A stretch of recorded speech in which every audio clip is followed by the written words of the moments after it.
자, 레벨 3이고요. 2과정 1주차 모의고사입니다. 지문 내용은 지금 우리가 수업 시간에 다 했던 내용이에요. 그렇기 때문에 내용을 다루진 않을 거고, 이제 문제를 어떤 식으로 접근을 할 것인가 이런 얘기를 좀 할 거고, 그러니까 이제 왜 얘가 답이고 왜 얘가 답이 아니고 뭐 이런 얘기들을 좀 할 겁니다. 빠르게 좀 답을 맞추면서 보시면 돼요. 1번 같은 경우는 능숙한 독자에 대한 설명. 자, 능숙한 독자가 여기 있죠. 어떤 능력과 태도를 지니고 있을까? 그래서 이제 이런 능력이 있다. 이런 거 한다. 태도는 이런 태도가 있다. 우리 선조들도 이랬다. 뭐 이런 내용 나와 있죠. 적절하지 않은 건데 4번을 보면 사실 이거는 틀릴 수가 없습니다. 이 지향한다가 뭔 소리인지 모르지 않는 이상 4번을 틀릴 수가 없어요. 이해되지 않는 부분에서는 전후 맥락을 고려한 글일기를 지향한다. 멀리한다라는 뜻이죠. 지향한다는. 말이 안 되죠. 그냥 상식적으로도 말이 안 되죠. 그래, 내용이 이해가 안 되는데 전후 맥락을 고려한 글일기를 지향한다. 그럼 뭐 어떻게 하라는 거예요? 그죠? 방법이 없겠죠. 여기서도 맥락을 고려해서 읽어라 뭐 이런 게 나와 있었죠. 여기. 그래서 4번이 틀렸습니다. 쉬운 문제. 그 다음에 이제 보기가 있습니다. 보기가 있는 경우는 보기를 요약을 하셔야 돼요. 보기를 요약한다. 비문학은 문학 같은 경우는 좀 다르죠. 근데 이제 비문학에 보기가 있다. 그러면 보기가 말하고자 하는 바를 빠르게 요약을 해서 이해를 할 필요가 있습니다. 자, 정조가 썼네요. 경전이 읽는데 미리 의심하지 마라. 많이 읽어라. 그죠? 활법을 써라. 여기 있죠? 활법. 그 다음에 선입견을 놓아버리고, 그 다음에 알고 있는 것에 따라 더욱 궁구. 이건 이제 배경지식 활용 뭐 이런 거겠죠. 그러면 이제 문제가 잘 풀릴 거야. 뭐 이런 말입니다. 그래서 몇 가지 안 나와 있죠. 의심을 하지 말고 많이 읽고 선입견 버리고. 근데 그 다음에 이거랑 좀 비슷한 얘기지 않겠습니까? 선입견을 버리고 그 다음에 알고 있는 것을 활용하고 이렇게 하라는 거죠. 적절하지 않은 거니까 요거에 해당하지 않는 걸 고르면 되겠죠. 3번인데 3번에 보면 이제 기존의 해석에 따라서만 읽어라 라고 제안했다. 헛소리죠. 왜냐면 배경 지식을 활용하라고 했으니까. 그래서 기존의 해석에 따라서만 이해하라고 한 것은 아닙니다. 3번이 적절하지 않겠죠. 이제 보기를 요약해야 된다. 요걸 기억하세요. 그 다음에 3번 가장 적절한 거 요것도. 근데 이제 문제를 볼 때 항상 중요한 게 순서가 중요합니다. 순서가 윗글을 읽은 학생의 반응. 요게 지금 이 글을 읽고 나서의 반응인 거죠. 그러니까 이 순서를 반드시 명확하게 생각을 하셔야 됩니다. 뭐 이 글 같은 경우는 그렇게까지 중요하진 않은데 이렇게 하니까 좀 이상하네. 아무튼 윗글을 읽고 이거를 이해해야 된다. 자, 독서교육 종합 지원 시스템에 접속했다. 책을 분야별로 정리했다.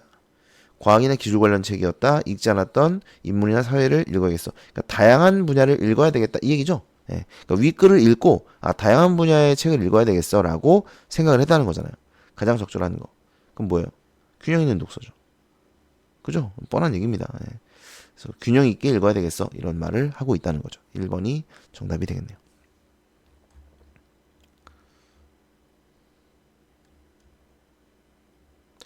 그 다음에 두 번째 질문, 4번부터 보죠. 가와나에 대한 설명으로 가장 적절한 것은 그랬습니다. 가는 그거죠. 합리모형, 만족모형 그거고, 나 같은 경우는 이제 정액지원금과 정률지원금 요 얘기를 하고 있는 지문인데, 적절한 건데, 여러분 적절한 건 항상 뭐라 그랬죠? 적절한 건 그 내용의 중심 내용을 묻는 거예요. 적절하다, 적절한 것을 묻는 문제는 적절하지 않은 것을 찾을 때는 여러분이 각 선택지가 1, 2, 3, 4, 5가 적절하냐 적절하지 않냐를 세심하게 따지셔야 됩니다. 그런데 적절한 것을 물었을 때에는 아마도 얘의 중심 내용을 물어보지 않을까 이런 생각을 하셔야 돼요. 그러니까 가 같은 경우는 만족모형, 합리모형, 정책 딜레마 이런 얘기를 하고 있는 것이고, 나 같은 경우는 이제 지원금, 공공재 사용 이런 얘기를 하고 있죠. 그런 중심 내용을 물어보게 될 것이다. 그 다음에 그래서 가 같은 경우는 공공재 사용자 이 얘기가 아니죠. 일단 틀렸고요. 나는 의사결정자들의 역할, 이것도 아니고, 나는 정책에 따른 효과를 바탕으로 지역사회 공공재 생산에 미치는 영향 이거죠. 그죠? 공공재 생산에 미치는 영향. 그래서 이게 단지 그냥 지원금을 얘기하는 게 아니고, 여기 보면 공공재를 제공하잖아요. 그죠? 공공재를 제공하는데 이 공공재를 제공할 때 재정 지원을 해준다는 거죠. 정액지원금과 정률지원금을. 그죠? 그리고 이 두 지원금이 공공재에 대한 지역 주민의 소비에 서로 다른 영향을 끼칠 수 있다. 그러니까 사실 여기까지는 이제 소비에 대한 이야기입니다. 물론 따져보면 생산을 해야 소비를 하죠. 또 소비를 해야 생산을 합니다. 그죠? 소비가 일어나지 않으면 생산자 입장에서 생산할 이유가 없잖아, 추가로. 그죠? 그러니까 공공재가 생산되지 않는 거죠. 그래서 여기 보면 이런 얘기가 나와요. 여기 있잖아. 공공재의 추가적 생산을 더 촉진시키는 경우가 있다. 그렇죠? 그래서 이게 소비를 하는 거에 대한 이야기를 하고 있지만 사실은 이제 그게 생산과도 관련이 있는 것이죠. 아무튼 그래서 이제 3번이 적절하다 이렇게 볼 수 있습니다. 이 부분에 있죠. 네. 그러니까 이게 안 나와 있으면 좀 어려울 수 있는데 직접적으로 여기 나와 있기 때문에 생산을 촉진시킨다는 경우가 나와 있기 때문에 3번은 충분히 고를 수 있어요. 4번 같은 경우는 정책평가 방법 뭐 있다는 거 아니죠. 그 다음에 정책 효과의 극대화 여부를 판단하는 기준을 마련하고 있다. 그나마 이제 학생들이 좀 헷갈리면 5번을 쓰지 않았을까 싶은 생각이 드는데 극대화 여부를 판단하는 기준, 정책 효과의 극대화 여부를 판단하는 기준을 마련하고 있다. 그렇지는 않습니다. 그러니까 극대화 여부를 판단하는 건 아니고 이 두 가지가 있다는 거죠. 예, 두 가지가 있다. 근데 얘가 뭐 어떤 게 더 좋다고 말한 건 아니에요. 어떤 게 더 좋다고 말한 건 아니고 이 두 가지가 있는데 얘는 이런 거고 얘는 이런 거야라고 설명을 하고 있는 것이죠. 그래서 왜냐면 여러분은 여기서 이제 뒤에 읽어보면서 만족무형이 좀 더 이제 빠르게 결정할 수 있고 사회적 비용이 적게 드니까 무조건 좋은 거다 이렇게 생각하실 수도 있지만 사실 우리가 이제 수업 시간에 얘기했죠. 만족무형의 단점이 있다. 만족무형 같은 경우는 이게 최적의 대안이 아닌데도 빠르게 선택을 하기 때문에 좀 성급할 수 있죠. 성급하게 최적의 대안을 마련할 수 있음에도 불구하고 못하는 경우, 이런 경우가 생길 수 있고, 또 하나는 도덕적 속성이나 논리적 속성과는 무관하게 정책을 결정하게 되는 경우가 있을 수 있습니다. 그러니까 이런 경우들이 있기 때문에 무조건 얘가 더 좋아라고 말하면 안 돼요. 따라서 어떤 게 더 적절하고 어떤 게 극대화 여부, 뭐 어떤 게 더 극대화의 효과를 가져올 수 있다 이렇게 말하고 있는 건 아니라는 거죠. 네. 그래서 5번보다는 3번이 적절하다고 보셔야 됩니다. 두 번째, 5번. 가를 이해한 내용으로 적절하지 않은 것은 그랬는데, 좀 써놨는데, 공익의 실체가 분명하고 정부 관료들이 준수해야 할 적절한 절차가 있다면 정책 딜레마 상황에 놓이지 않는다라고 했어요. 어디 보자. 그런 얘기가 있나요? 일단 정책 딜레마 이거잖아요. 그죠? 여기 보면 어떤 공익이 다른 공익과 서로 공존하기 어렵거나 적절한 절차를 거치더라도 대립되는 의견이 서로 대등할 경우 정책 딜레마에 빠지고 싶다. 그러니까 여기서는 공익이 실체가 분명하고 적절한 절차가 있어도 정책 딜레마 상황에 놓일 수 있죠. 왜냐하면 다른 판단을 내릴 수 있기 때문에 그렇습니다. 다른 판단을. 그러니까 이제 어떤 게 더 적절한 공익인가, 예, 이거에 대해서 좀 이렇게 대립할 수가 있겠죠. 그러면 정책 딜레마에 빠지게 된다. 그래서 지금 5번 같은 경우는 정책 딜레마 상황에 놓이지 않는 경우에 대해서는 이야기하는 게 없어요. 따라서 5번이 적절하지 않습니다. 그 다음에 6번. 가의 기역 니은 입장에서 나를 이해한다고 할 때 이에 대한 설명. 가의 기역 니은 입장에서. 기역 니은이 뭔데? 만족모형과 합리모형이구나. 예, 합리모형, 만족모형. 기역이 합리모형이에요. 예, 니은이 만족모형이죠. 나를 이해한다고 할 때 이에 대한 설명. 적절하지 않은 거 그랬는데 그럼 이제 이거죠. 인과적으로 도출하는 것이 중요해. 근데 이 인과적으로 도출한다는 건 합리적이다, 논리적이다 이런 얘기거든요. 근데 만족모형은 논리적 속성이 무시되기 때문에 그죠? 그래서 인과적으로 도출하는 것이 더 중요하다라는 것은 니은의 입장이라고 볼 수가 없습니다. 오히려 이제 기역의 입장이라고 봐야 되겠죠. 이해되시나요? 그러니까 여기서 뭐 도덕적 가치를 도출하는 것보다는 그러니까 도덕적 가치를 좀 무시하고 있죠. 이거는 이제 니은의 속성이 맞습니다. 그죠? 그러나 요게 이제 인과적 도출이라는 것이 니은의 입장이 아니라는 거죠. 3번이 적절하지 않습니다. 그 다음에 7번 나의 그림을 이해한 내용으로 적절하지 않은 것은 그랬는데 요거는 1번부터 좀 볼게요.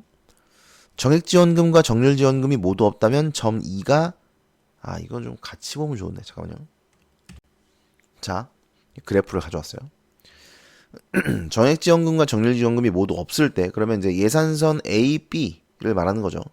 A, B를 지나가야 됩니다. 지원금이 없으니까.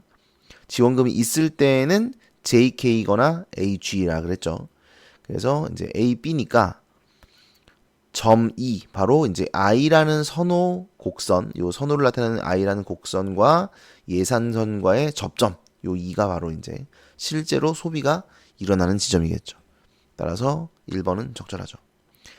2번 정률지원금이 지급될 때 균형점에서보다 정액지원금이 지급될 때 균형점에서 이 지역 주민의 사용재 소비가 더 크다. 뭐 이거는 이제 수업 시간에도 했습니다만 정액지원금을 사용하게 되면 사용재의 소비가 늘어날 수 있다 그랬죠.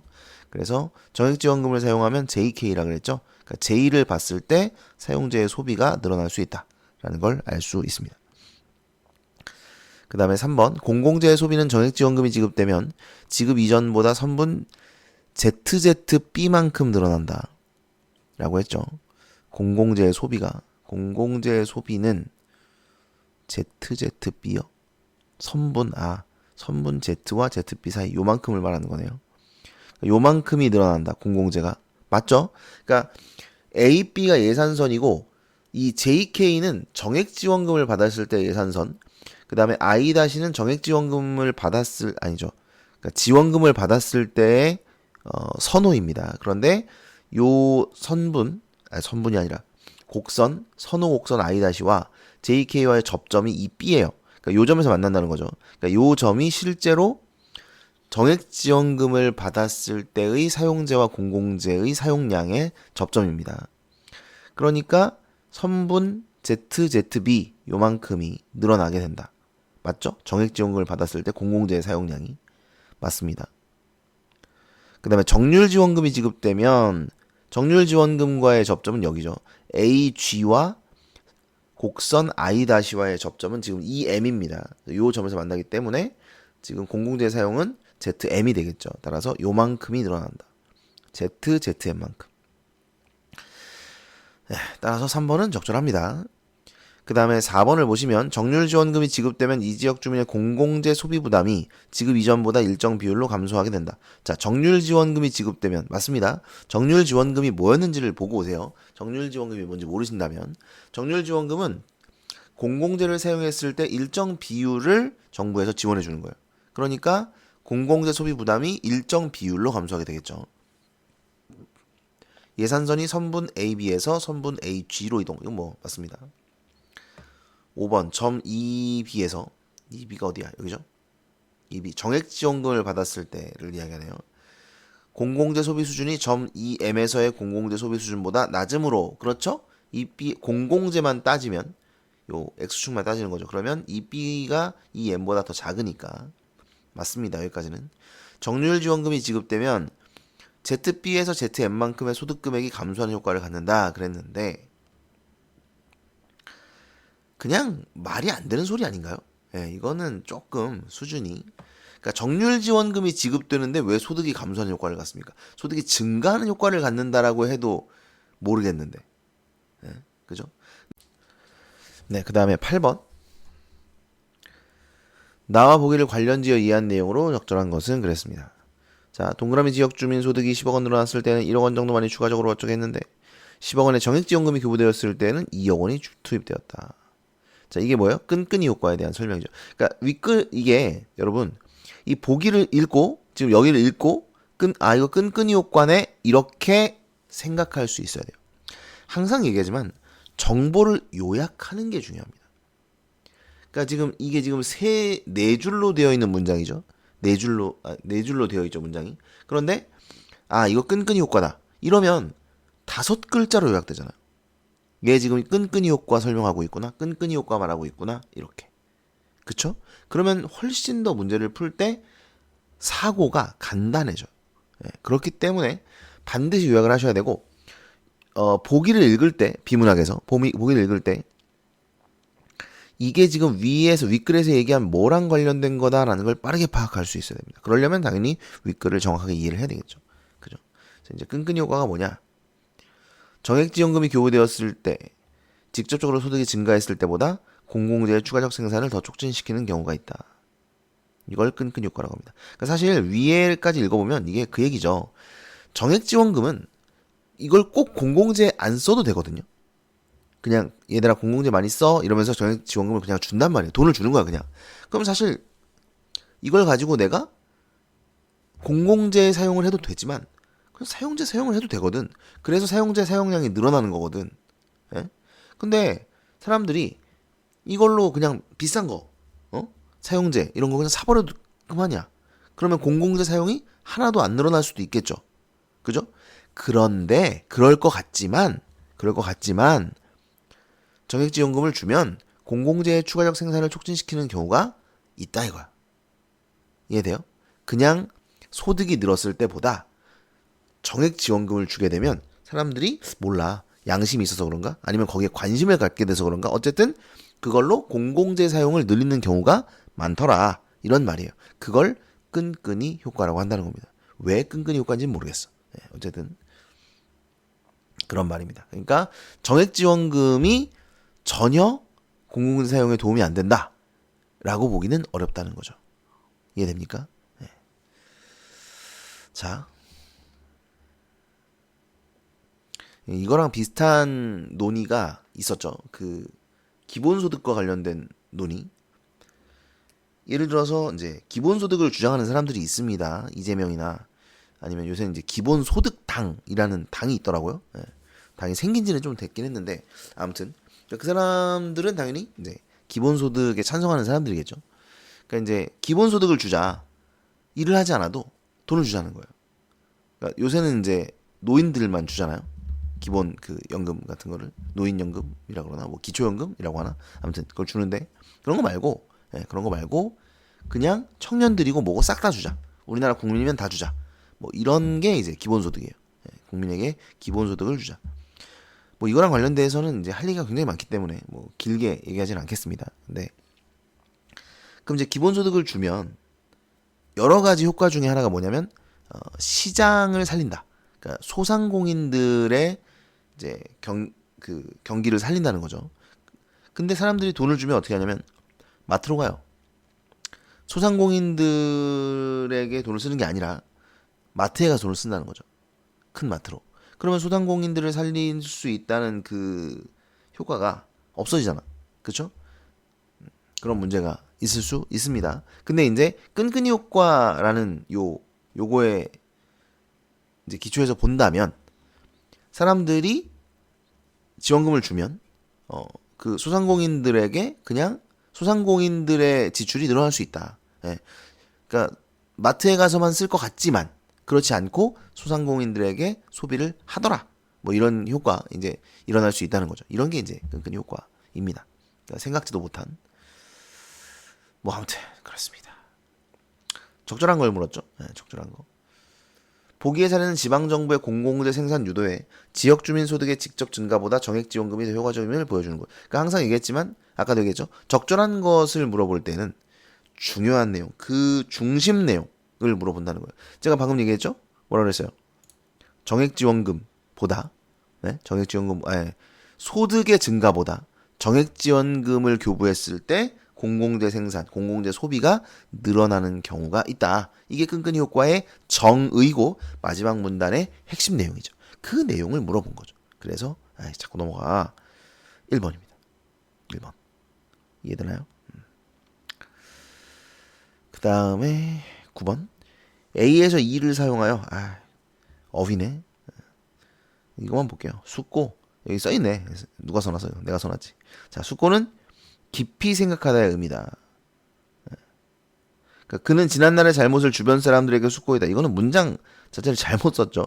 숙고하다 이러면 무엇을 깊이 생각하다 이렇게 해야 돼요. 예. 근데 이건 뭐라고 해야 돼? 주변 사람들에게 사과했다? 뭐 이런 정도의 의미로 봐야 되지 않을까요? 여기서 숙고는. 근데 이건 잘못됐죠. 예. 그래서 5번이 정답이다. 됐죠? 자, 그 다음에 10번에서 13번 보겠습니다. 역시 문제만 볼 건데 여기서는 요게 제일 중요해요. 대상 문자를 세 글자씩 잘라 한 글자씩 비교하는 것이다. 요게 좀 중요했죠. 그래서 요게 무슨 말인지를 이해해야 이 글을 풀 수가 있습니다. 그러니까 이제 요게 이게 뭐예요? 이 문장이 대상 문자열 얘라는 띄어쓰기가 포함된 대상 문자열에서 검색을 한다. 이게 대상 문자열이죠. 뭘 검색해요? 검색어를. 검색어 뭔데? 우리 글이죠. 그러니까 우리 글이라는 검색어를 요 대상 문자열에서 검색한다고 가정을 하는 거예요. 여러분 이렇게 개념이 나와 있을 때 그 개념을 명확하게 하셔야 됩니다. 이게 제일 중요해요. 왜냐면 그래야 이걸 이해할 수 있거든. 이 밑에 요거를 봐봐. 대상 문자열을 세 글자씩 잘라. 그러니까 대상 문자열이 뭔지 알면 이게 무슨 말인지를 안다니까. 대상 문자열 이게 대상 문자열이잖아. 얘를 세 글자씩 자르라고. 세 글자씩 어떻게? 세 글자 뭐 어떻게 자르라는 거야? 여기 예시가 나오잖아. 예시가. 아 이렇게 자르라고 세 글자씩 한글 콜론 글 콜론 띄어쓰기 콜론 띄어쓰기 우 이렇게 자르라고 이걸 이해해야 된다는 거죠. 네. 그래서 가끔 보면 찾아 읽기로만 문제 풀려고 하는 친구들이 있는데 그렇게 하면 안 된다. 네. 찾아 읽기로만 풀려고 하는 친구들은 뭐냐면 어휘를 잘 모르는 거예요. 어휘를 잘 모르고 이제 글을 이렇게 읽어서 이해해 본 경험이 별로 없는 친구들. 이런 친구들이 그냥 귀찮거든. 예, 어렵고 하니까 그냥 이렇게 찾아서 풀다 보면 또 풀리는 애들이 있거든. 그래서 이렇게 풀면 되나 보다라고는 그런 어떤 요령을 발견을 한 거지 자기 딴에는. 근데 그게 좀 극히 일부에 불과하고 예, 좀 이해를 해야만 풀 수 있게끔 나온다. 예, 그러니까 뭔가 요령과 꼼수의 길로 가지 마시고 좀 정독의 길로 가셔야 합니다. 정도까지는 아니어도 어쨌든 이해를 해야 돼. 예.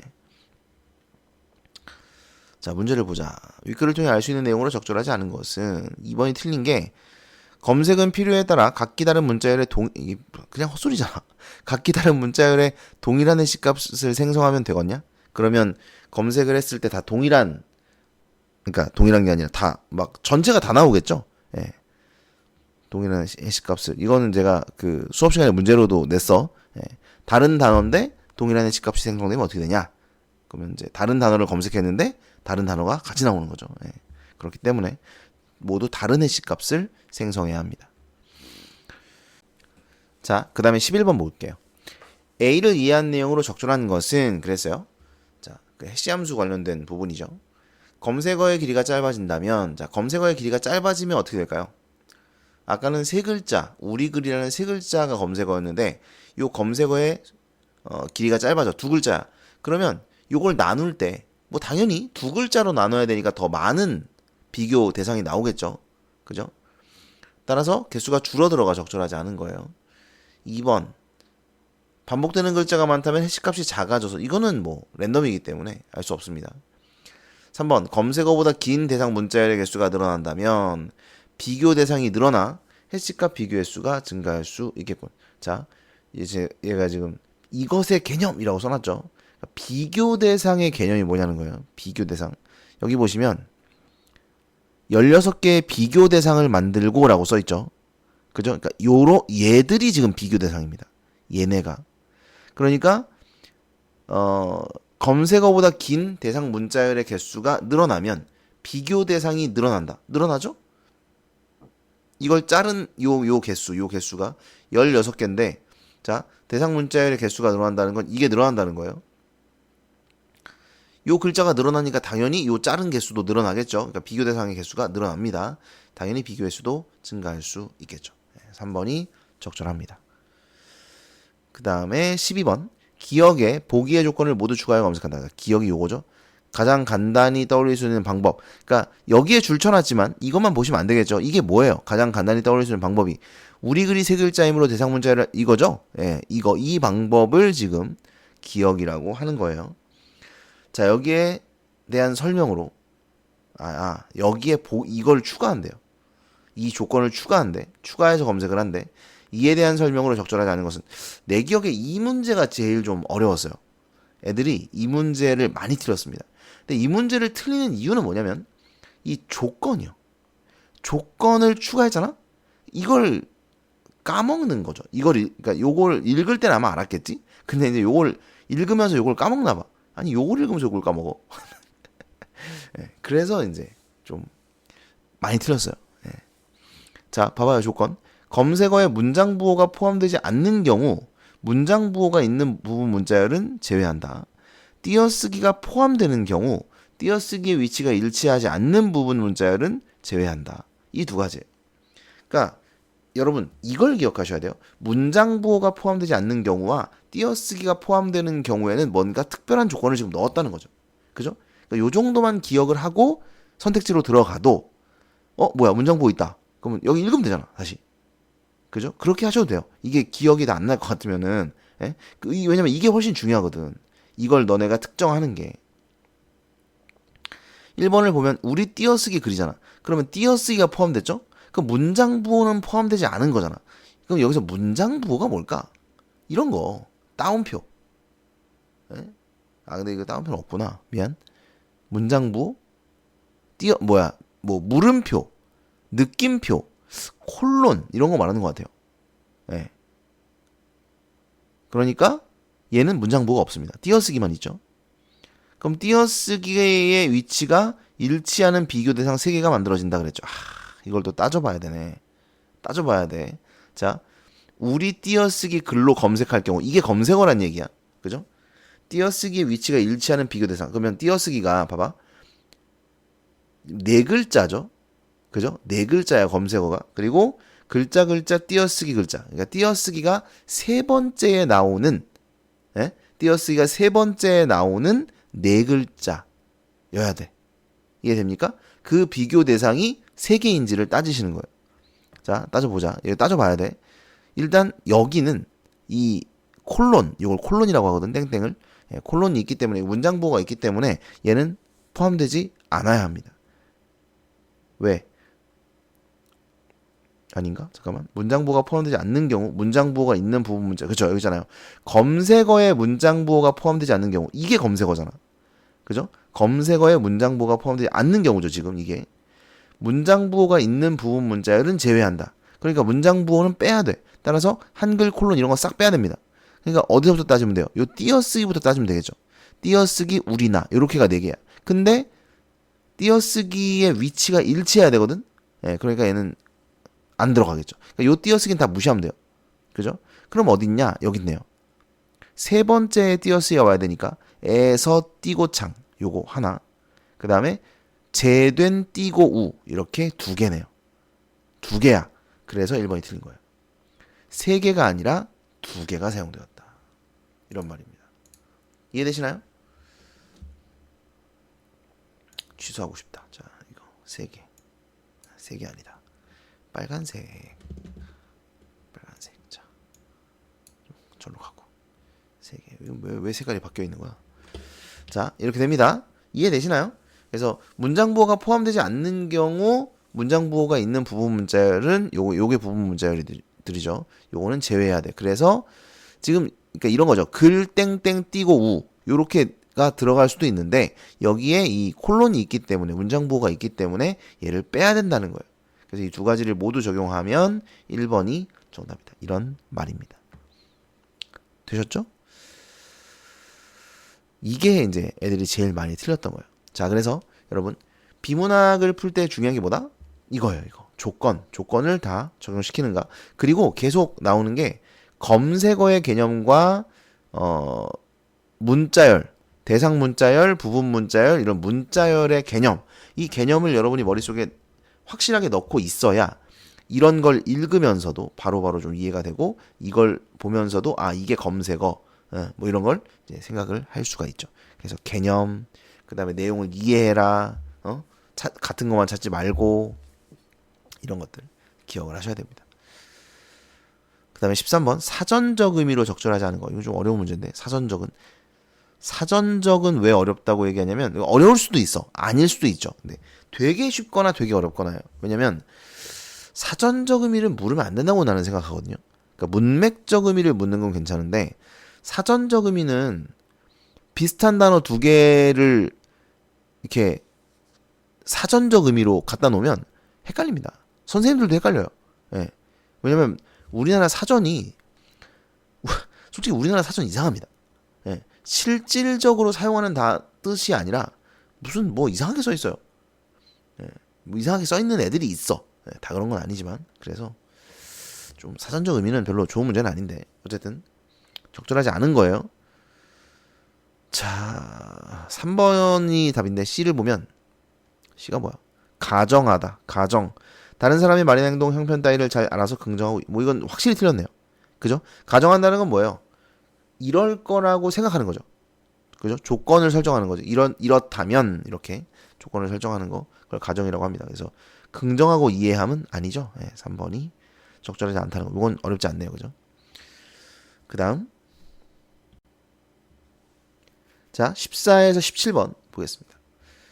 윗글에 나타난 리드의 견해로 적절하지 않은 것은 그랬어요. 그러니까 사실 1번과 2번을 보면 인간은 자유의지를 지닌 존재를 행위자가 될 수 있다. 이게 아니구나.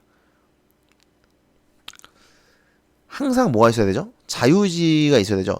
자유의지를 가진 행위자만이 원인이 될 수 있다라고 했단 말이에요. 그죠? 그러니까 2번은 적절하지 않죠. 그죠?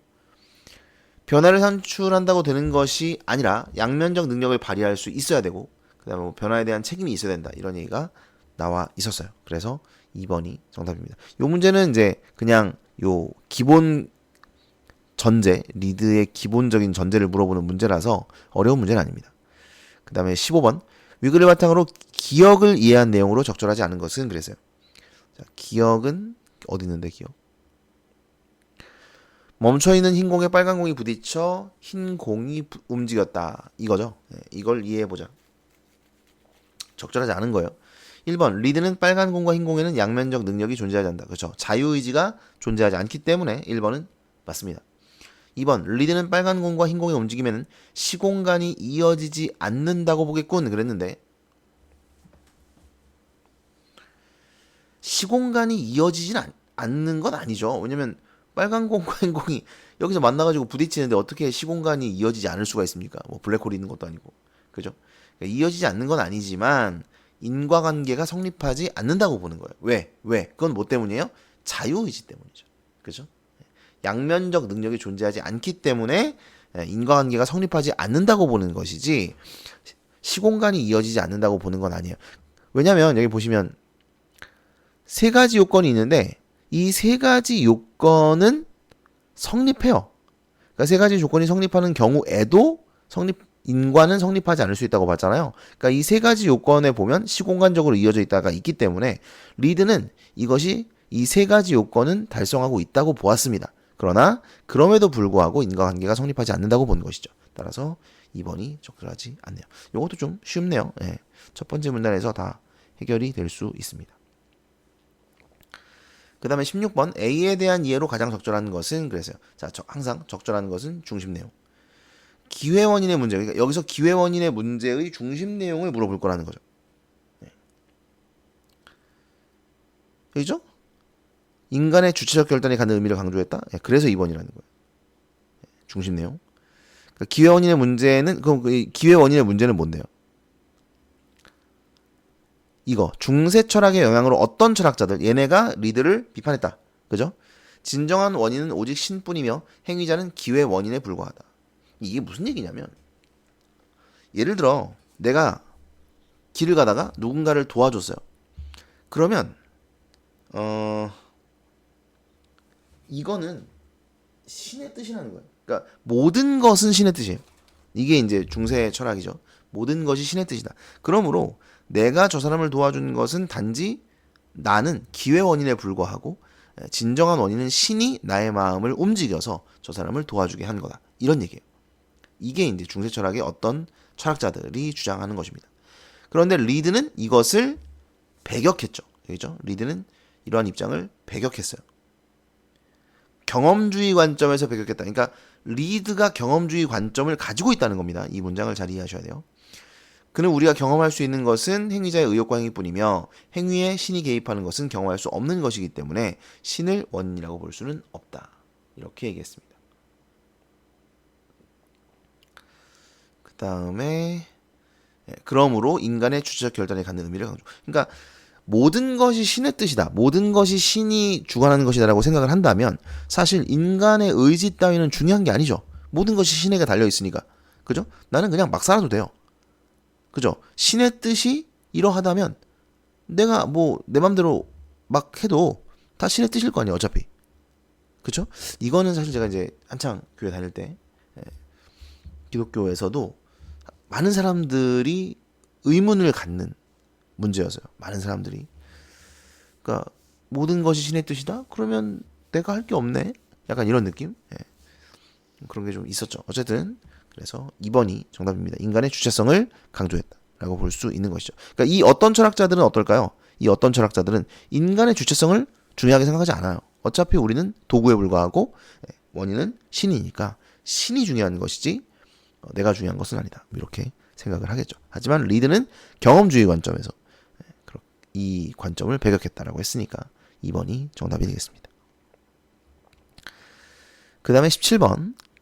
보기는 철학자들이 나누는 가상대화의 일부입니다. 윗글을 바탕으로 가에 들어갈 내용을 추론했을 때 가장 적절한 것은 그랬죠.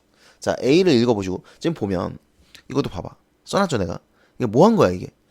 보기를 읽고 요약한 거예요. 아, 지금 이게 이걸 말하는 거구나. 이거를 여러분 꼭 하셔야 됩니다. 보기를 읽고 이 보기가 뭘 말하려고 하는지 분명히 윗글에 있는 무언가와 관련된 이야기를 하려고 하는 거거든요. 이걸 요약할 수 있어야 돼요. 그래서 뭐 읽어보시면 그 얘기죠. 또 다른 의욕을 필요로 한다. 또 다른 의욕을 필요로 한다. 이런 얘기예요. 또 다른 의욕을 필요로 한다. 이 얘기죠. 그랬더니 의욕의 무한 후퇴 문제, 이게 같은 말이죠. 같은 말이고 리드는 그래서 이거에 대해서 뭐라고 얘기했죠? 리드는 이 위에 문단을 보면 여기 있습니다. 자, 여기죠. 또 다른 의욕을 필요로 한다는 주장이 있을 수 있다라고 했잖아요. 이러한 주장과 관련된 리드는 그러니까 이런 반론이 있었고 그 반론에 대해서 리드가 이렇게 설명했다는 겁니다. 자, 여기죠. 의욕과 같은 정신의 내적 활동은 의욕을 일으킴과 그것의 결과인 의욕 자체를 구별할 수 없다. 됐죠? 이건 구별할 수 없는 거야 라고 설명했죠. 그래서 3번입니다. 적절한 거, 중심 내용, 핵심 내용, 같은 거 3번. 이렇게 보시면 돼요. 이해되십니까? 그러니까 양면적 능력의 발휘와 결과로서의 의욕은 구별될 수 없다라고 설명을 한 거죠. 오케이. 자, 그 다음에 18번부터 21번 이거 좀 빠르게 볼게요. 문학은 18번 윗글을 읽고 알 수 있는 내용으로 적절하지 않은 거 5번 마음이 석연치 않음에도 서왕모의 잔치에 참석했다. 찾아보자. 이선이잖아. 여기 있죠? 이선이 매우 기뻐. 부처를 따라 한 곳에 다다르니 그랬습니다. 그러니까 석연치 않았는데 참석한 거 아니에요. 꿈의 부처와 이르되 서왕모가 요지에서 잔치를 하니 그대도 나를 조차 구경이나 하자. 그랬더니 이선이 기뻐하며 따라왔죠. 따라서 5번입니다. 기억에 대한 이해로 가장 적절한 것은 기억이 뭔데? 월궁항하. 그러니까 월궁항하가 어떤 인물인가라는 거죠. 여기 보니까 항하가 뭐라고 합니까? 반갑다 소아야 인간 세상에서 고행을 얼마나 겪었니? 나를 쫓아 들어가 요지의 경치나 보고 가거라. 이렇게 얘기를 했어요. 그렇죠? 그리고 또 여기 보면 소아가 4번 주구렉을 지나왔사오니 그만하시고 복록을 정하시오. 이렇게 얘기를 했습니다. 그러니까 얘가 얼마나 개고생했는지를 알고 있다는 얘기죠. 2번이죠. 네, 2번입니다. 그 다음에 20번. A에서 C에 대한 설명으로 가장 적절한 것은 근데 사실 이 얘기를 빼먹었는데 여러분 문제를 볼 때는 항상 21번을 보셔야 돼요. 보기가 있는 걸 먼저 보셔야 됩니다. 이건 꼭 기억하세요. 문학을 볼 때. 뭐 나는 사실 그냥 다 풀어놨으니까 이미 그런 거지만 원래는 이제 보기가 있는 이 문제를 먼저 읽고 이 지문을 읽으셔야 됩니다. 그러니까 지문을 먼저 읽지 말고 이 문제를 먼저 보세요. 보기만 먼저 보세요. 보기만. 항상 뭐 시도 마찬가지고요. 보기를 보고 그 보기를 바탕으로 시를 이해하시는 거예요. 뭐 작품을 이해하시는 겁니다. 소설도. 그래서 여기 보면 뭐 숙향전은 다양한 환상담으로 이루어져 있다. 여러 가지 서사적 전략이 활용되고 있다. 그 여러 가지 가령이니까 여러 가지 서사적 전략을 설명을 하겠죠. 그렇죠? 동일한 시간에 특정한 공간에서 인물들이 각각 겪은 환상 체험을 제시하고 다른 입장에서 이해할 수 있게 입체적으로 구성했다. 입체적 구성. 그 다음에 공통적 서사 장치를 활용해서 인물들이 비현실적 공간에 들고 나고 인물들의 체험의 동일성이 나타나도록 진술하고 겪은 사건을 대응시키고 이게 뭘 말하는 건지를 이제 이해를 해야 되겠죠. 그래서 이런 내용이 나오는구나 라고 생각을 하고 이제 윗글을 사실은 읽으셔야 돼요. 원래 우리는 뭐 이미 지문을 보고 문제를 푸는 거니까 그래도 문제를 풀 때는 보기를 먼저 보세요. 아시겠죠? 네, 문제를 풀 때는. 어쨌든 몇 번까지 했냐? 있고 20번. 자, A에서 C에 대한 설명으로 가장 적절한 것은 그랬죠. 대추 같은 과일부터 볼까? 뭐야? 그러니까 내가 이거 먼저 보는 이유는 사실 내가 이걸로 문제를 풀기 때문에 그래요. 이 화면으로. 그러니까 여러분이 보고 있는 이 화면은 대로 나는 이걸로 문제를 푼단 말이에요. 그러니까 종이를 갖다 놓고 푸는 게 아니고. 그러니까 보기가 편하잖아. 바로 여기 있으니까. 네, 그래서 이거 먼저 보는 거예요, 사실. 원래는 이제 A, B를 먼저 보는 게 맞긴 하죠.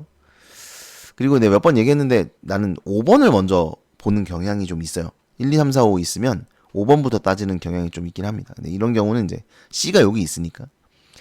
자, 대추 같은 과일, 이거 뭐예요? 먹었더니 전생에 사던 일이 어제 같아 모든 성관이 전에 친하던 벗이다. 그러니까 전생이 떠오르는 거네요. 맞죠? 예, 전생을 떠오르게 하는 그런 대추 같은 과일입니다.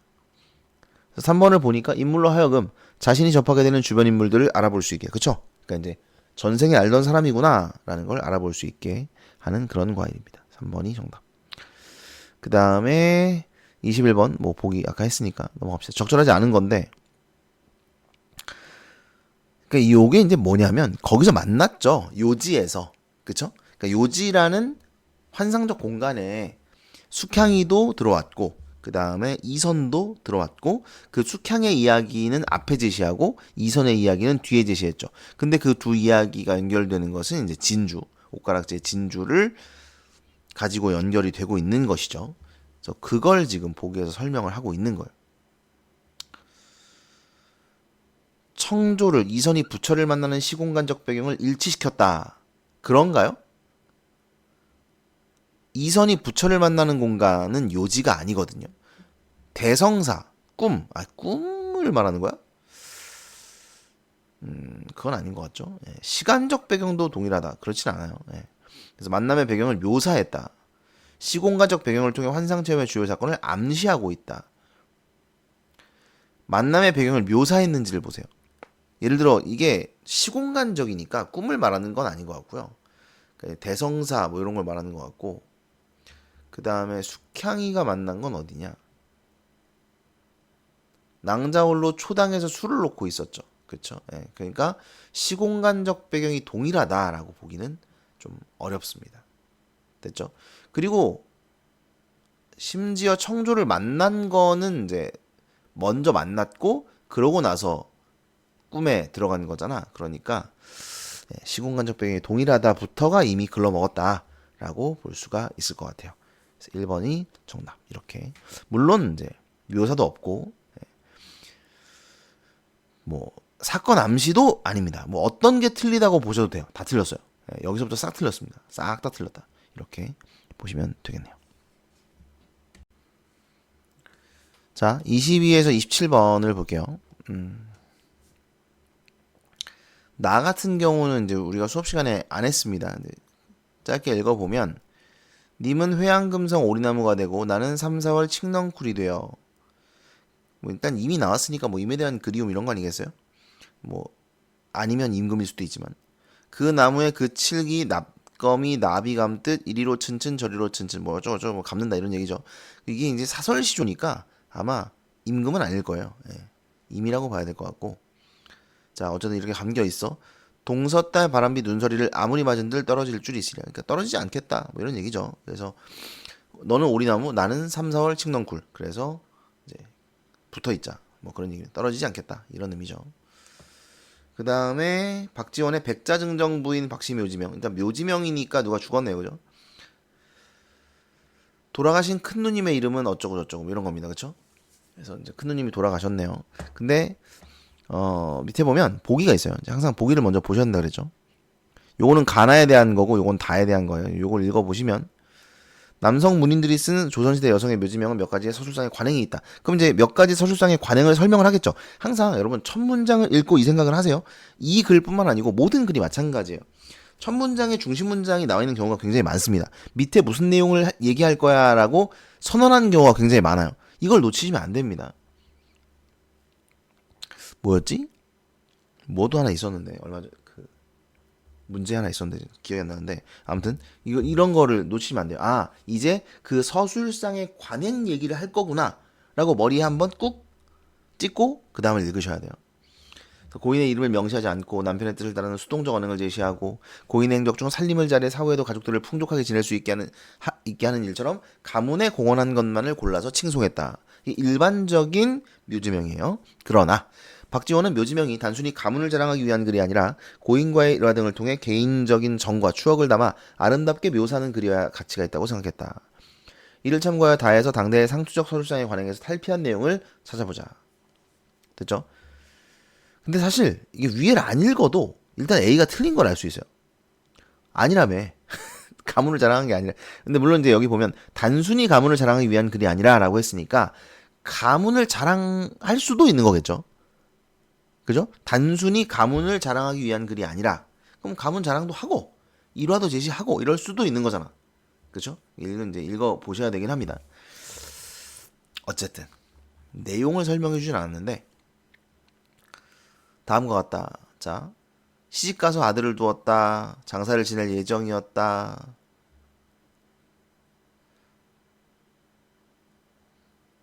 골짜기로 들어가. 이게 뭐야?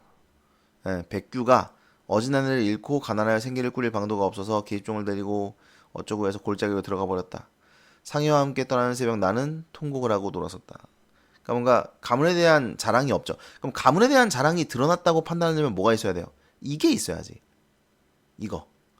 고인의 행적 중 살림을 잘해 사후에도 가족들을 풍족하게 지낼 수 있게 하는 일처럼 가문에 공헌한 것. 이게 들어가 있어야 된단 말이에요. 근데 그런 게 들어가 있지 않기 때문에 지금 A는 적절하지 않다고 판단을 하셔야 되는 거죠. 그 다음에 B는 맞네요. 그죠? 네. 그 다음에 시집 가는 날 새벽에 몸단장하던 모습이 어제 일 같다. 나는 그때 8살이라 어쩌고 저쩌고 부끄러워하다가 빗을 떨어뜨려 이마를 때렸다. 일부러 떨어뜨린 거 아니야? 나는 화가 나서 울음을 터뜨리고 분가루에 먹을 뒤섞고 거울에 침을 뱉어 문질렀다. 금쪽이 아니냐 이 정도면?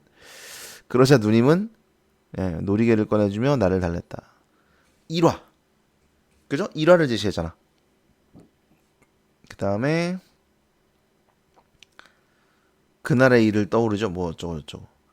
그 다음에 이별과 환난에 시달려야 했고 빈궁에 시름겨워했다. 빈궁은 가난함이에요. 가난함에 시름겨워했다. 어쩌고 안타까움, 뭐 슬픔, 뭐 이런 거 드러내고 있습니다. 그러니까 지금 보면 맞죠? B도 맞고 C도 맞고 그죠? 놀이개를 꺼낸 1화 제시했죠. 시집 가던 날에 누님의 모습을 회상하며 누님에 대한 개인적 추억 맞죠? 예. 그래서 B, C, D가 들어가면 되니까 5번이 정답. 이렇게 판단을 하시는 겁니다. 그 다음에 22. 가다에 대한 설명으로 가장 적절한 거. 지금 문제 푸는 순서를 보시면 보기가 있는 문제를 먼저 풀고요. 사실 이제 요거 풀고 그 다음에 요거 풀어야 돼요. 예, 요렇게 푸는 겁니다. 보기가 있는 문제들. 그리고 나서 그리고 나선 사실 이 문제는 가장 마지막에 푸는 게 좋아요. 그거 아시나요? 가에서 다에 대한 설명으로 이런 문제 있죠. 이 문제를 마지막에 푸는 게 좋습니다. 근데 이제 걱정이 되는 건 이걸 마지막에 풀려고 하면 이걸 빼먹고 안 풀어가지고 밀려 쓰거나 땡겨 쓰거나 이런 애들이 있어. 미쳐버리겠습니다. 그러니까 그러지 마시고 마지막에 이걸 푸셔야 돼요. 예. 그게 좋기는 해요. 제일. 왜냐면 전체를 아우르는 문제이기 때문에 그렇습니다. 그러니까 나머지는 다 하나의 작품 이런 문제들인데 이건 2개고 근데 얘는 3개를 다 아우르는 거기 때문에 그래서 보기의 문제를 풀고 보기 문제 풀고 하나짜리 풀고 그래서 하나를 이해한 뒤에 마지막에 아우르는 거 이렇게 푸는 것이 순서입니다. 그래서 보기를 바탕으로 가나를 감상한 내용. 자, 문학에서는 상상력을 발휘하. 이것도 사실 2개짜리라서 좀 나중에 푸는 게 좋긴 한데 보기가 있으니까. 현실한 길을 벗어나 다른 존재로 벗어나기를 바라는 심정을 형상화했다. 죽어서 뭐 어쩌고 전생, 죽지 않고 전신. 전생과 전신의 개념. 전생은 죽어서 다시 태어나는 거. 전신은 죽지 않고 다른 존재로 몸을 바꾸는 거. 이렇게 봤네요. 그러니까 가에서는 시어져죠. 아까 그 수업 시간에 했습니다. 시어져 구름이 될 걸. 시어져 바람이 돼요. 시어져 명월이 돼요. 그러니까 죽어서 구름 바람 명월이 되겠다는 거죠. 얘는 죽어서가 아니라 그냥 전신을 이야기하는 거라는 거죠. 님은 오리나무, 나는 3, 4월 칡넝쿨이 되어. 이렇게 전신을 이야기하는 것이다. 이런 말입니다. 그리고 변신의 양상에는 혼자서 변신하기를 바라는가, 아니면 상대방과 함께 변신하기를 바라는가, 다른 인간으로 변신하기를 바라는가, 아니면 인간이 아닌 다른 존재로 변신하기를 바라. 여기서는 인간이 아닌 다른 존재죠. 그렇죠? 적절하지 않은 건데. 자, 구름은 화자가 죽어 태어나기를 바라는 존재 맞습니다. 나의 3, 4월 칡넝쿨은 화자가 상상력을 발휘해 몸을 바꾸기를 바라는 존재 맞습니다. 전신이죠. 그 다음에 3번 나의 그 나무에 그칠기 납검이 나비 감뜻은, 그러니까 거미가 나비를 감뜻. 거미 이건 좀 무서운 건데, 거미가 나비를 감으면 잡아먹겠죠. 네. 아무튼 이미 자신과 함께 변신하여 서로의 관계가 굳건하게 이어지기를 바라는 맞습니다. 그러니까 떨어지지 말자는 거죠. 가의 해다 저문 날과 나의 동서달은 화자가 임과 헤어지는 시간이다. 화자가 변신을 바라는 계기다. 어딨어 동서달? 아니죠. 여기서 이 동서달은 헤어지는 시간이 아니라, 헤어지는 계기가 아니라, 이렇게 바뀌어가지고 동서달에 내리는 바람비와 눈설이더라도 우리를 떨어뜨리지 못하게 할 거야. 이런 말이죠. 네, 그러니까 일단 나만 봐도 요게 적절하지가 않습니다. 그죠? 화자를 바라는 계기가 아니에요. 오히려 이제 변신하고 나서 닥칠 어떤 시련, 이런 시련들도 이겨낼 수 있어야 된다. 이런 얘기죠. 해다 저문 날도 마찬가지예요. 해다 저문 날도 이게 지금 화자가 아니거든. 이거 해다 저문 날에 가는 줄 서러마소의 주체는 화자가 아닙니다. 각신님이죠. 각신님. 그죠? 각신님아 해다 저문 날에 가는 것을 서러워마라. 이런 말이니까. 그래서 화자가 변하기를, 임과 헤어지는 시간도 아니고 화자가 변신을 바라는 계기도 절대로 아니죠. 그래서 4번이 적절하지 않습니다. 그 다음에 23번 기억에서 미음에 대한 설명으로 적절하지 않은 거. 기억에서 미음이요? 기억. 화자가 상대방을 부르며 자신 생각. 맞죠? 각신님 불렀죠? 서러운 말씀 그만해. 인연인들 한 가지면 이별인들 같을 쏜가. 같지 않다. 다르다. 맞죠? 태도가 변하지 않을 것이다. 맞겠지 뭐. 글쓴이가 자신의 나이와 행위를 통해 과거에 철없는 모습. 이거 그거죠? 이거 8살이라. 네, 맞습니다. 글쓴이가 과거 사실을 요약하며 좌절감을 완화 아니죠? 형제로 지난 날들은 어찌 그리 짧았단 말인가. 안타까워하고 있죠? 완화하고 있는 거 아닙니다. 요약도 아니에요, 여러분. 이거 요약 아닙니다. 그러니까 왜 그렇게 짧았을까는 그냥 그 시절을 떠올리면서 얘가 생각하는 감정을 요약해서 제시하는 것이지 과거의 사건을 요약하고 있는 건 아닙니다. 네, 그래서 5번 적절하지 않고요. A에 나타난 화자에 대한 예로 적절하는 것은 이거 그거죠. 내 얼굴 이거동이 무엇으로 임상할까? 이게 길쌈을 모르거니 가무야 더 이를까? 이거 수업 시간에 했죠. 네, 그래서 내 얼굴 이거동이 이따위인데 내가 어떻게 임을 사랑할 수 있겠어? 길쌈도 모르고 가무도 모르는데 뭐 이런 말입니다. 그렇기 때문에 이거 4번이 적절하죠.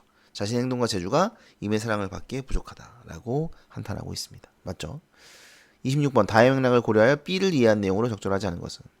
이게 좀 너무 정신이 없다는 생각이 들면 이렇게 하시면 돼요.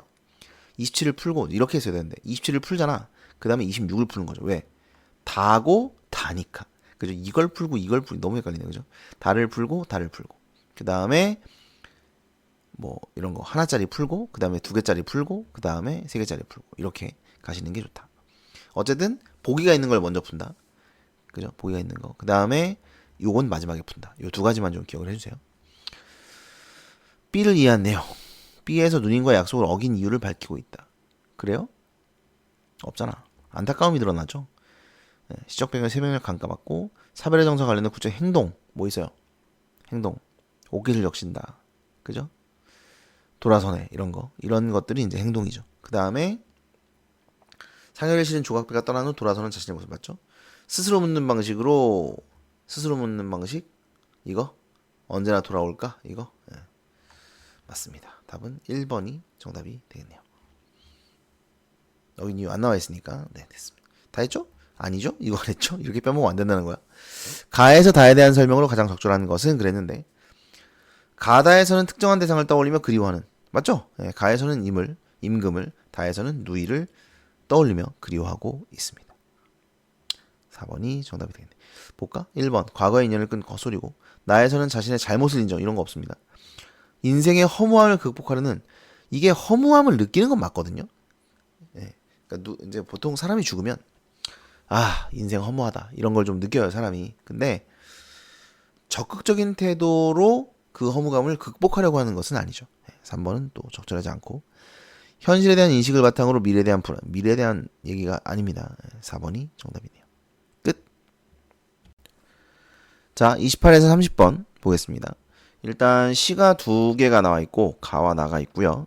문제를 보면 가나의 공통점, 가나에 대한 설명, 보기를 참고할 가나 이해. 그러니까 이게 좀 특이한 게 보통은 이제 두 개 공통점으로 묻는 문제가 한두 문제가 나오고 그다음에 따로따로 묻는 문제가 있는데 얘는 지금 따로따로가 없어요. 그죠? 예. 그래서 그냥 가나 이렇게 세 개가 묶여 있고요. 일단은 보기가 있는 걸 먼저 보라 그랬죠. 그래서 30번 이 보기가 있는 문제를 먼저 보겠습니다. 시적 공간의 하나인 방은 화자가 처한 상황과 화자의 내면 의식을 드러내는 경우가 많다. 자, 그러니까 상황을 드러내는 경우도 있고 내면을 드러내는 경우도 있다는 거죠.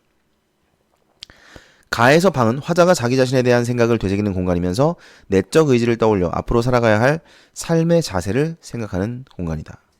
이게 이제 남신의주 유동박지봉방을 이야기하는 거죠. 그 방. 그 방은 자신에 대한 생각, 이게 이제 자아성찰, 자아비판 이런 게 있잖아요. 내적 의지를 떠올려. 이거는 뭐냐면 그러나 뒷부분에서 이제 고개를 들어 위를 쳐다보면서 자기의 삶이 뭐 이렇게 돼야 된다 이런 생각을 하고 있죠. 그 갈매나무 떠올리고 그 다음에 나에서의 방은 화자의 의식을 상징한다. 방을 바꾸는 화자의 행위 속에는 혁명의 실패에 따른 좌절감과 그 무게감에서 벗어나려고 하는 화자의 의식이 투영되어 있다. 그러니까 방을 바꿔버렸다라고 표현을 했지만 여기서 혁명은 안 되고 나는 방만 바꿔버렸다라고 표현했지만 사실은 이 방이 내면이라는 거죠. 그러니까 내 생각을 바꿔버린 거예요. 쉽게 말하면 포기한 거죠. 혁명이 안 되니 나는 그 생각을 버렸다. 포기했다. 뭐 이런 의미로 해석을 해야 된다는 겁니다. 적절하지 않은 거. 자, 4번을 보면 가는 화자 자신을 문창 너머에 더 크고 높은 것과 동일시. 일단 틀렸죠. 그죠? 이 더 크고 높은 것이 뭐였어요? 그러니까 내 힘과 내 뜻으로는 나를 이끌어가는 것이 힘든 일인 것을 생각했죠? 그죠? 그러니까 내 힘으로는 안 된다고 생각하는 거죠? 그래서 이것들이 뭐냐면 내 뜻과 내 힘이라 그랬죠? 그러니까 내 뜻과 내 힘보다 더 크고 높은 것이 있어서니까 이거를 나와 동일시했다는 건 말도 안 되는 소리죠. 그래서 4번이 틀렸습니다. 일단 요게 틀렸고요. 자, 이것도 마찬가지예요. 여러분이 문제를 풀 때는 여기까지만 봐도 돼요. 가만 따져도 돼. 근데 공부를 하고 있다. 그러니까 뭐 오답을 한다든가 여러분이 이걸 가지고 공부를 하는 거야. 그러면 나 뒷부분도 맞는지를 보시라고요. 뭔 말인지 알아요? 너네가 시험을 보거나 문제를 풀 때는 여기까지만 봐요. 여기까지만. 왜? 이게 틀렸으니까 확실히. 그럼 4번 쓰고 넘어가면 돼요. 근데 공부를 할 때는 이것도 맞는지, 맞다면 왜 맞는지, 근거는 무엇인지 이런 생각들을 해보는 것이 다 공부기 때문에 거기까지 해보라는 겁니다. 나는 벽을 나의 가슴 사지와 동일시함으로써 방이 화자의 내면 의식에 미친 영향을 드러내는군. 자, 벽이 어딨어? 그 방의 벽은 나의 가슴이고 나의 사지일까? 이거 맞는 것 같아요. 동일시하는 건 맞는 것 같고. 그 다음에 방이 화자의 내면 의식. 근데 이것도 말이 안 되는 게 방이 화자의 내면 의식에 미치는 게 아니라 방 자체가 내면 의식이라고 그랬잖아요. 그래서 이것도 적절하지 않습니다. 4번이 다 틀렸네요. 4번을 정답으로 보시면 돼요. 그 다음에 이제 요건 순서대로 볼까요? 가나의 공통점에 대한 설명으로 적절한 거. 자, 유사한 문장 형태를 반복하여 시적 의미를 강조하고 있다. 일단 뭐 나에서는 혁명은 안 되고 나는 방만 바꿔버렸다라는 문장의 형태가 어디 있어? 여기 있다. 또 있죠? 그리고 여기도 이제 유사한 형태로 있습니다. 똑같진 않지만 유사한 문장 구조의 형태가 있어요. 그래서 이제 얘는 맞죠. 나는 맞아요. 가는 있는가? 가에서 유사한 문장 형태의 반복이 있는지를 찾아야겠죠. 여기 있습니다. 내 가슴이 꽉 메어올 적이며 내 눈에 뜨거운 것이 핑 괴일 적이며 또 스스로 내 화끝 낯이 붓도록 부끄러울 적이며 뭐뭐할 적이며 뭐뭐할 적이며 뭐뭐할 적이며 이런 거죠. 같은 위치에 같은 말들을 이렇게 쓰는 거예요. 이런 걸 유사한 문장 형태의 반복이라고 볼 수 있습니다. 그래서 유사한 문장 형태의 반복과 대꾸법이 다르다. 계속 얘기하고 있는데 여전히 대꾸법을 써라 라고 하면 유사한 문장 형태의 반복 이렇게 쓰는 친구들이 있어요. 아니라는 거. 이거 대꾸법이에요? 아니죠. 이거 대꾸법 아닙니다. 이건 대꾸법은 이렇게 홀수로 잘 나오지 않고요. 문장의 길이가 이렇게까지 달라지지 않습니다. 근데 이건 유사한 문장 구조의 반복으로 볼 수 있냐? 네, 볼 수 있습니다. 약간 화가 나는데, 약간 화가 났는데, 유사한 문장 구조의 반복, 유사한 문장 형태 반복 이거하고 대꾸법은 다른 거예요. 제발 대꾸법을 유사한 문장 구조의 반복으로 보지 마세요. 아시겠죠? 대꾸법은 대칭 구조입니다. 꼭 그렇게 기억을 하셔야 돼요. 도대체 어디서 개념을 자꾸 이상한 걸 배우는지 모르겠어. 학교에서 그렇게 가르치는 건지 뭐 모르겠는데 아닙니다. 대칭 구조라는 걸 꼭 기억하셔야 돼요. 이걸 보면 알잖아. 이걸 대꾸법이라고 할 거예요? 아니라는 거지. 하지만 유사한 문장 형태의 반복은 맞다는 거죠. 1번 적절합니다. 그 다음 29번 가와나에 대한 설명으로 적절하지 않은 것은 그랬어요. 꽉과 핑은 부각 맞고 앙금이 되어 가라앉는 것으로 제시한 것은 화자의 대적까지 이거 틀렸네요. 그죠? 앙금이 되어 가라앉는 거 부정 아니라 그랬죠? 긍정입니다. 갈등이 심화되는 게 아니라 갈등이 가라앉는 거, 마음이 가라앉는 거, 침착하게 되는 거, 정리되는 거 이렇게 보셔야 된다 그랬죠? 답은 2번이네요. 이 문제는 쉽네요. 됐습니다. 그 다음 마지막 31에서 34 보겠습니다. 보기가 있어요. 네, 보기를 먼저 봅시다. 윗글을 바탕으로 보기에 A, B를 이해한 내용으로 적절하지 않은 것은 그랬어요. 자, 앞에는 뭐 이제 액자 소설 얘기하고 있고요.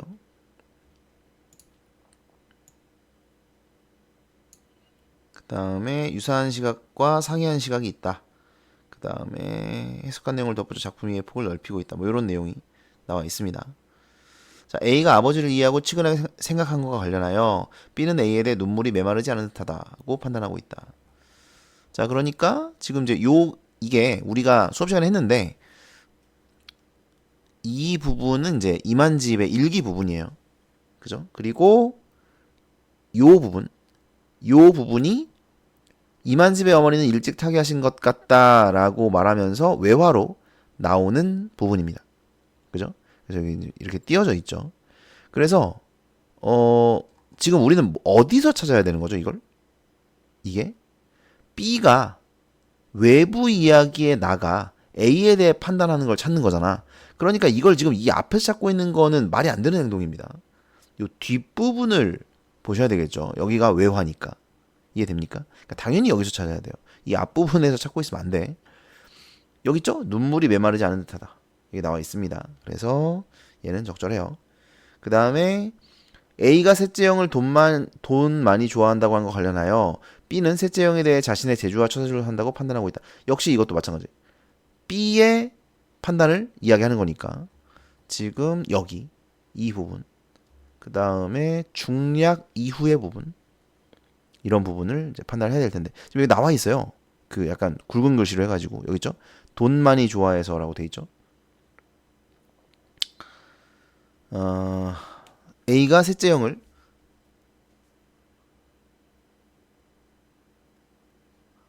돈 많이 좋아해서 호의호식하며 지금 이게 여러분 이 부분이 내화예요. 그죠? 이게 수업 시간에는 지금 요게 얘랑 이렇게 붙어 있었죠. 이렇게 붙어 있어 가지고 이걸 같은 외화라고 생각을 했었죠. 근데 이제 여기 보면 이렇게 띄어져 있습니다. 친절하게. 그죠? 그래서 여기가 내화로 보셔야 돼요. 여기 내화, 여기가 외화예요.